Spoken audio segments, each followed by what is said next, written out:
esam sapratuši, kas tad mums ir komplektā, kā šo visu lietot.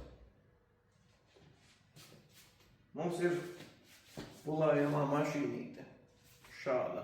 Es personīgi izmantoju DeWalt, ļoti laba, jaudīga pulēšanas mašīnīte. Kā tad mēs pareizi liekam flanci virsū? Liekas mums šeibiņa, apašējā daļa bez vītnes. Liekam virsū pulēšanas disku.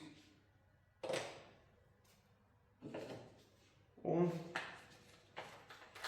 saspiežam to lūk šādi. Šādi mums izskatās uzlikts pulēšanas disks uz mūsu DeWalt vai jebkuras citas pulēšanas mašīnas.